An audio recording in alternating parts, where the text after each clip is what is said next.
Black African Power, and good Garvey Day to everyone. I'm going to make my remarks from a conceptual basis. The first concept is organizational unity.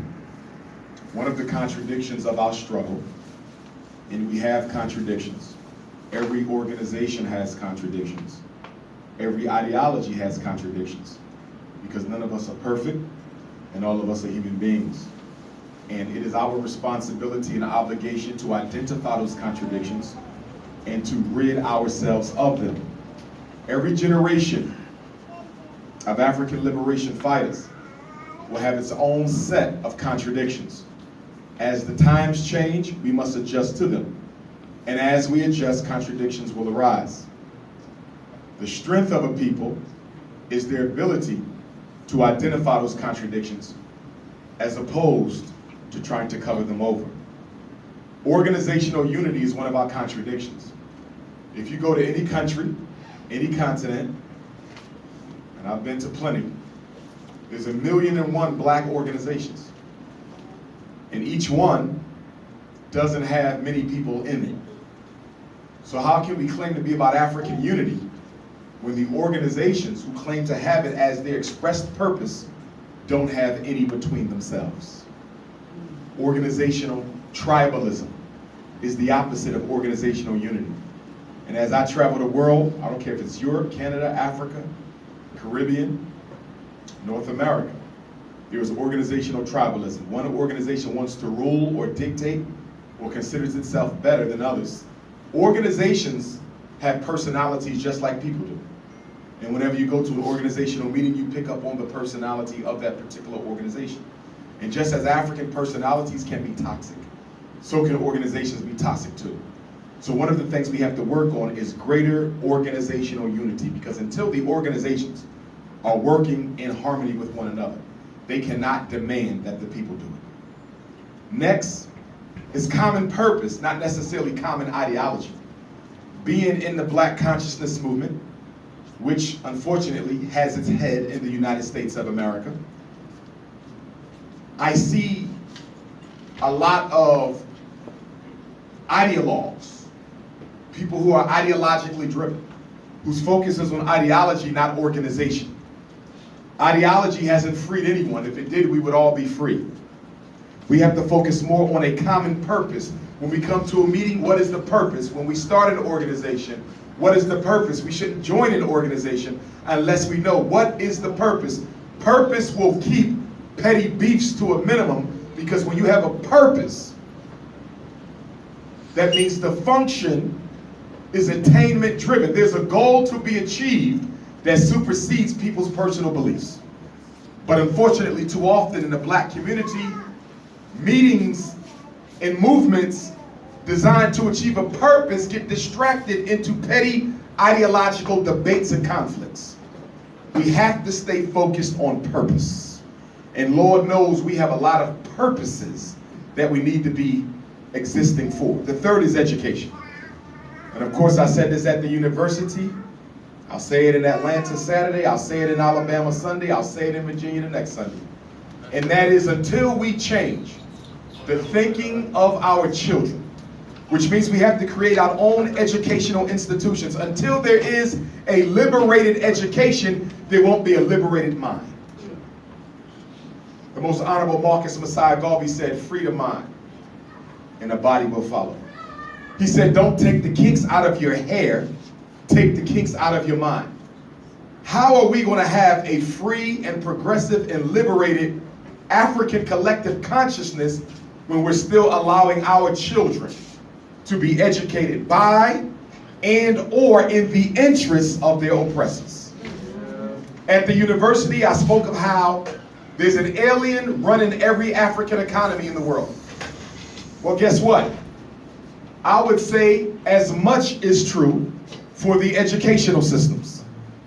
I haven't been to a community yet where we have a system in place that educates African children.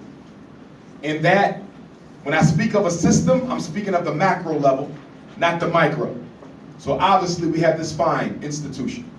Across the world, we have fine, independent, African-centered institutions. But in terms of an educational system, we lack that globally.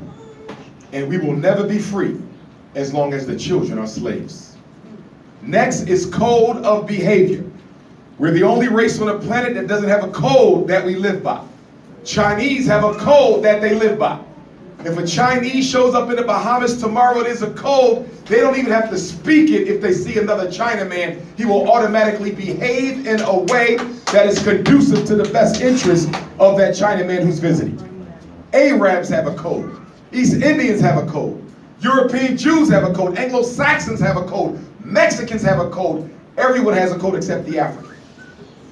In fact, I often say that every African is a nation unto himself. Every African is a universe unto himself. Every African is a sovereign movement unto themselves, because when we meet each other, we can't make any positive assumptions about the other. I want to say that one more time. When we meet each other for the first time, we cannot make positive assumptions about the other. If I meet one of you for the first time, I cannot assume that you care about my best interests. When we meet each other for the first time, I cannot assume that your life is dedicated to African liberation. When we meet each other for the first time, I cannot assume you're willing to put your money to work for African liberation. I can't even assume you love our children. And least of all, I damn sure can't assume that you're heterosexual. How do you catch up with the other races when you have no common basis to work from? We have to learn each other all over as if it's the first African we ever met. Because there is no collective consciousness. And there is no shared vision. And when there is no collective consciousness and no shared vision, the people lose. Next, accountability, financial and political. This is controversial because as much as we claim to love African people, most of us are loyal to our tribes. We're loyal to our organizations. We're loyal to our cultural nations. We're loyal to our professional affiliations. We're loyal to our neighborhoods. We're loyal to everything except African people. And because of that, it's difficult to hold people accountable, and it's difficult to reward Africans who do the right work. Why? Because most of us will reward a coon and a sellout if they are our family or friend.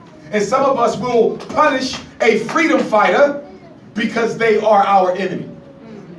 We need a system of accountability. It is no coincidence we have the most sellouts of any race in the world, because you don't have any accountability system.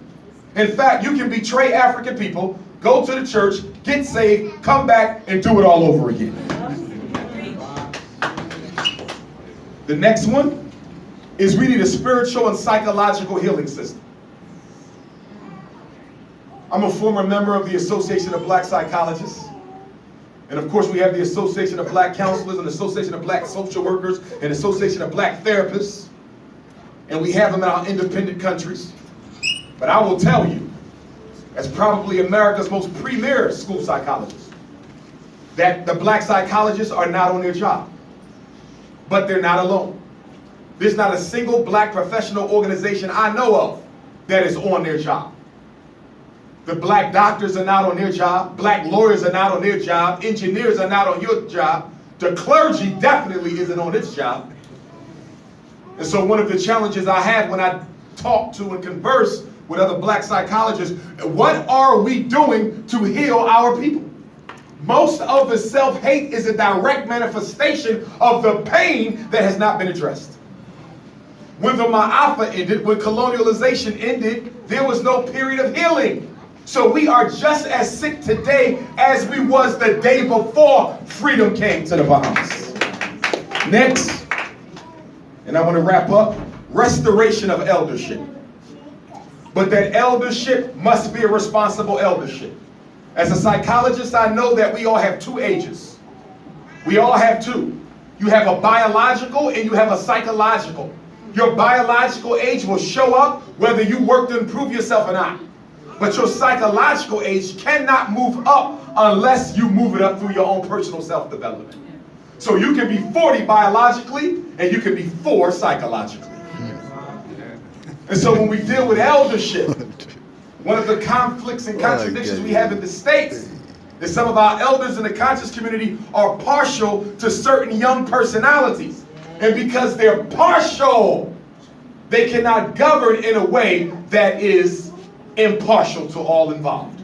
So we need an eldership that's willing to be courageous and even critique other elders, which is another weakness we have amongst eldership globally. They don't want to speak to each other when they do wrong. So if the youth see that the elders can't hold other elders accountable, how can you expect the youth to submit to that elder control? And until we have eldership, it's going to be difficult to do a lot of other things because our youth need wisdom. This generation of Africans we got right now globally is probably one of the most lost generations we've ever had. Social networking could not have come at a worse time. Twitter, Instagram, Snapchat could not have come at a worse time, because on top of all the distractions we already had before the year 2000, we now have a whole new list of electronic distractions that were intentionally introduced into the African diaspora to further confuse African youth. Next, and these go together, I said we need a restoration of elderhood, but we also need a restoration of brotherhood and sisterhood. Coming from a psychological standpoint, I can tell you that black women are committing suicide in numbers they never did before. I can tell you black women are having nervous breakdowns in numbers they never had before. And why? Because they don't have each other. One of the reasons they don't have each other is because black women are competing for one of the brothers amongst an ever-shrinking population of available black heterosexual males. And that competition is breeding mistrust among sisters, among other things. And we need restoration of brotherhood. The ego of the Negro is clearly taking precedent over the people. I want to say it one more time. The ego of the Negro male is taking precedent over the needs of the people. Castrated black males have to work to improve their manhood without necessarily defining it as the ability to lead and flex control over other Africans. Because we have a situation where most African organizations are dictatorial in nature. As much as we hate the white man, 99% of all black organizations, spiritual and political, are totally dictatorial. There's one man at the top who knows everything, and no one else in the organization can ever contradict what they say, and especially not the sisters. Next, we need a shared vision. We ain't got to agree on everything. We ain't got to agree all the time. We just have to have certain key things that we share in common. We need to start working on the vision. I think we spend all of our time in our history and not enough time in our future. And if we're supposed to be marching towards the future, we need to share vision so everyone is crystal clear with the third eye wide open as to what we're marching towards. And my last one, a common understanding of our enemy. And this right here might be the most important of them all. Yes. Because most conflicts that we have with each other is over how we should interact, deal with, and function with the European. Because we are not an independent people, the white man pays us, he feeds us, he houses us, he clothes us. He participates in every waking moment of our lives. And because of that, we have to decide what is our philosophy, our approach, our paradigm for dealing with the white man. Nothing divides us more than our oppressor. And it is absolutely embarrassing that after all these years, 400 next year in the United States, more than that here in the Caribbean, even longer in Africa, after hundreds of years, even millenniums, we still don't have a shared understanding of what the white man is and who he is. Which means that many of us are always ready to be flipped against our people in the interest of racial betrayal. We have to develop a common understanding of our enemy. Last and final point, when I look at the word unity, I see an acronym. The first one is unconditional. Our unity must be unconditional. Most of us do not have unconditional unity. We say we do, but we don't. We will talk about unity and walk out this room and say, I don't like him, or I don't like her, or I can't work with them, or I can't be a part of that, which makes you a hypocrite. Unity must be unconditional because love is unconditional.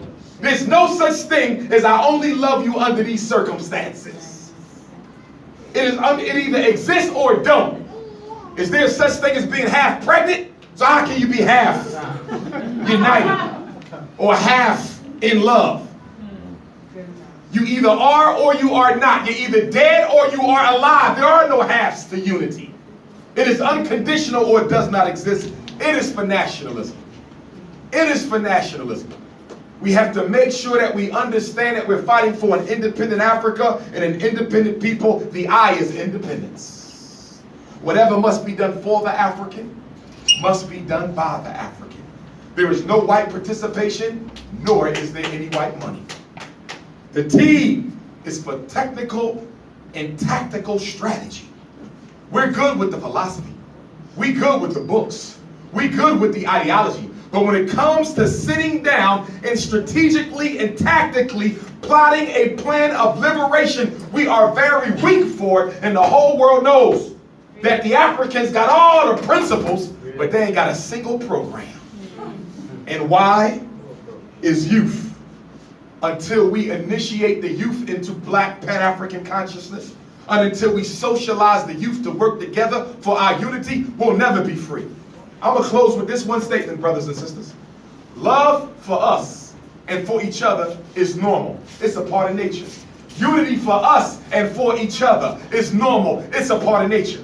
All we have to do is remove the obstacles and the love shows up. Remove the obstacles and the unity shows up.